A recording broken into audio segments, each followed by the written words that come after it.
ndokuchingamdzai zvakare vana vaMwari kuchirongwa chedu chamazuva ose konai pastor.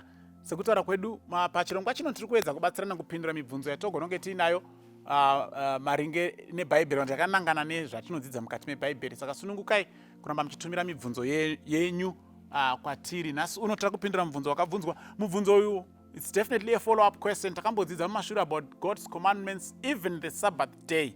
Nokuti ndo imwe nyaya inoyanzodiscusswa in Christian circles. Nyaya yekuti Sabata nderipi, rinofanira kuchengetwa here, takasunungurwa pamutemo wakuchina and so forth and so forth. Saka takambodzidza mumashure about the Sabbath day. Saka pana abvunza mubvunzo panapa ari kuti konai pastor, chivi here kutenga nekutengesa musi weSabata? Ndo mubvunzo wabvunzwa panapa. Kureva kuti munhu abvunza mubvunzo uyu ndoda kudaro kuti mukudzidza kwatakaita mumashure akazviona akazvinzwisisa kuti aiwa, we cannot say the Sabbath is no longer binding. Sabata riripo unofanira kungochengetwa. But iye akutoda kuziva kuti saka ndikaita hangu business rangu rekutenga nekutengesa ndichiraramisa mhuri yangu, ndinganzi ndaita chivi here? Regai tiende kuna Exodus chapter 20 kutanga verse ya 10 na 11. Exodus 20 verse 10 and 11. Asi zuva rechinomwe iSabata raJehovha Mwari wako. Usatongobata mabasa naro iwe kana mwanakomana wako kana mwanasikana wako kana muranda wako kana murandakadzi wako kana zvipfuwo zvako kana mueni wako uri mukati memasuo ako.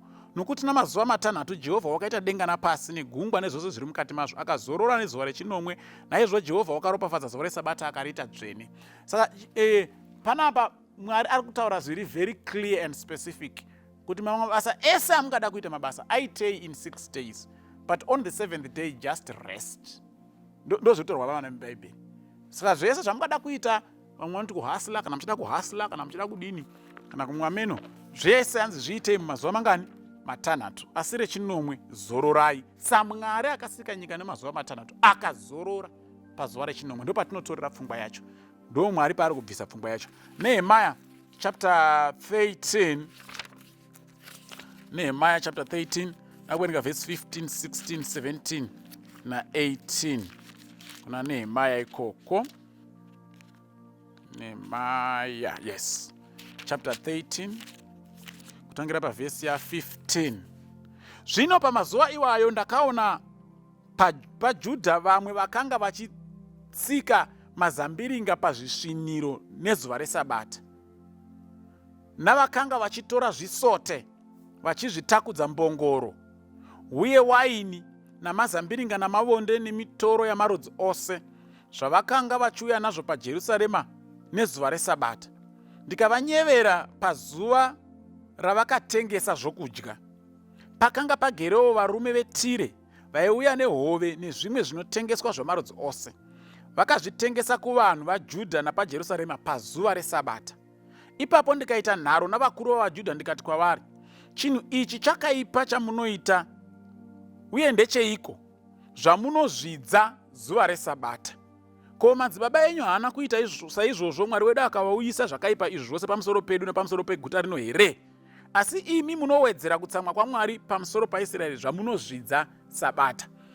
Munogona kuzoverenga ichipera yese, but ndofunga zviri kubuda pachena panenge zviri kutaurwa naJeremiah kuti vanhu vakanga vakuita business vachiuya vachitengesa kuJerusarema, because Jerusalem was the epicenter. Munhu wese aibva kwese pasi rose vaiuya kuJerusarema for the feasts and everything else. So vanhu vaiziva kuti kuJerusarema ndokune mari, but they were now conducting their business of selling on a Sabbath. Vamwe vaiva nehove, vamwe maonde, vamwe waini, vamwe chinyi, vamwe zvese zvaiva zvichitengeswa. Hanzi kusvika ndakavatsiura ndikaita nharo navo ndikati, imimi muri kuita zvakaipa, muri kuzvidza zuva reSabata pamuri kutenga nekutengesa musi weSabata. Hazvisi here zvakasaka kuti Mwari aunze zvakaipa pamusoro pemadzibaba edu nesu nekuda kwekuti tanga tazvidza zuva rake dzvene. Saka hazvifaniri kunge zviri zvinhu zvakaoma kuti tione panapa kuti we can't conduct our own personal business on God's holiday. Izuva rekuti zorore. Isaiah chapter 58 verse 13 na 14 inobva yatiyo panapa. Isaiah 58 verse 13 and 14. Kana uchidzora gumbo rako pazuva reSabata kuti urege kuita zvaunoda pazuva rangu dzvene, uchiti Sabata izuva rinofadza nezuva dzvene raJehovha rinofanira kukudzwa, uchirikudza usingaiti zvaunoda kana kutsvaka zvinokufadza kana kutaura mashoko ako, ipapo uchafarira Jehovha kwazvo. Neni ndichakufambisa panzvimbo dzakakwirira dzenyika, ndichakugutisa nenhaka yababa wako Jakobho, nokuti muromo waJehovha wakataura izvozvo. So God is being very clear. We don't attend to our own business on a Sabbath unless if it is life emergencies. Ndo zvakadzidzisa Jesu Kristu paakazotendera vadzidzi kuti vatore zviyo vachidya because vanga vakuziya nenzara. Those were life emergencies.